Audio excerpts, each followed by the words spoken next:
नमस्कार आप सभी का स्वागत है मेरे इस यूट्यूब चैनल में। आज हम लोग बात करेंगे जितिया व्रत के बारे में।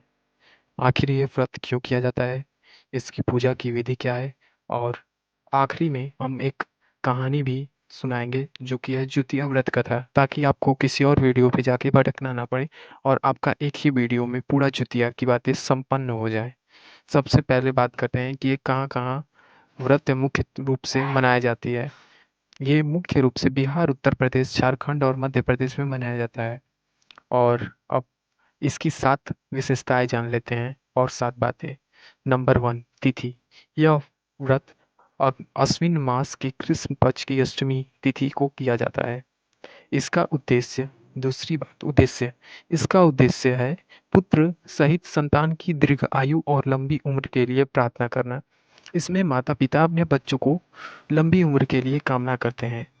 इसमें व्रत की विशेषता है कि माताएं निर्जल उपवास करती हैं, बिना अन्न के, बिना पानी के, और पूरे दिन तक भूखी प्यासी रहकर संतान के लिए प्रार्थना करती हैं। ये है तीसरी बात, व्रत की विशेषताएं। अब चलते हैं चौथी बात पे। इसमें पूजा की सामग्री क्या चाहिए? इसमें हमें मूर्ति चाहिए, दूसरा कच्चा सूता, धूप घास, दीपक, फूल, फल, पान, सुपारी, ये सब रख के अक्षत, लाल सिंदूर से पूजा किया जाता है। पांचवा, पूजा की विधि क्या होती है? सबसे पहले प्रातः स्नान करने के बाद व्रत का संकल्प लिया जाता है। पांचवी विधि, प्रातः स्नान करने के बाद व्रत संकल्प लिया जाता है। भगवान विष्णु, शिव पार्वती और जीवित पुत्रिका माता का पूजन करते हैं। संतान का नाम लेकर माता संकल्प करती है। इसमें माता अपने बच्चों के लिए दीर्घ आयु की प्रार्थना करती है। पूजा में कच्चे सूत का विशेष महत्व होता है, इसलिए इसे जितिया व्रत कहा जाता है। छठवीं बात, कथा श्रवण। जीवित पुत्रिका व्रत की कथा सुनना अनिवार्य है। कथा में बताया जाता है कि संतान की रक्षा हेतु माँ ने तपस्या व व्रत किया और उसे दीर्घायु का आशीर्वाद मिला। सातवां और आखिरी बात, इसमें व्रत संपत्ति। अगले दिन नौमी तिथि को व्रती स्त्रियां जल और अन्न ग्रहण करती हैं और बच्चों को आशीर्वाद देती हैं। तो इसका सार यह है कि जितिया व्रत में निर्जल उपवास, संकल्प, धागा का महत्व है। कथा श्रवण,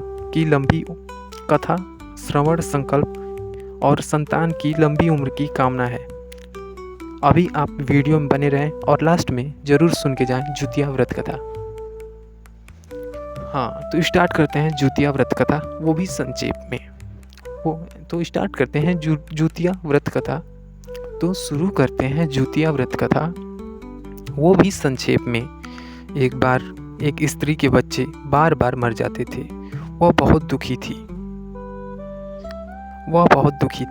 एक दिन किसी साधु ने उसे बताया कि यदि वह अश्विनी मास के कृष्ण पक्ष की अष्टमी को जीवित पुत्री का व्रत करेगी तो उसे संतान दीर्घायु होगी।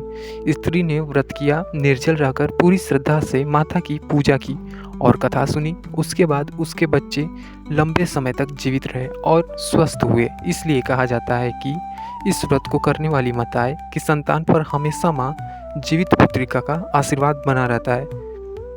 इसलिए पूजा में व्रत कथा श्रवण या पाठ करना अनिवार्य है।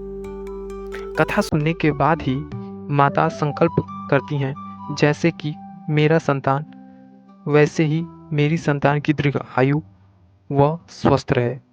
अपने पुत्र के लिए दीर्घायु और स्वस्थ रहने की कामना करती हैं। अगर मेरे से कोई त्रुटि हुई है तो उसे क्षमा करने का कष्ट करें और हमारे चैनल को जरूर सब्सक्राइब करें। ऐसे संक्षेप में वीडियो पाने के लिए आपका कोटि कोटि नमन। माता पिता चाहे जितना कटु वचन कहें, उनके पैर ही छूना। कभी उनको कटु शब्द मत कहना, कभी उन्हें मारने पीटने वाली भावना मत रख लेना। जब किसी के पिता मार रहे हो बस ऐसे हो जाए, और माता जब गाली दे रहे हो, मार रहे हो, तो बस ऐसे चरणों की तरफ हो जाए, उसकी उन्नति हो जाएगी।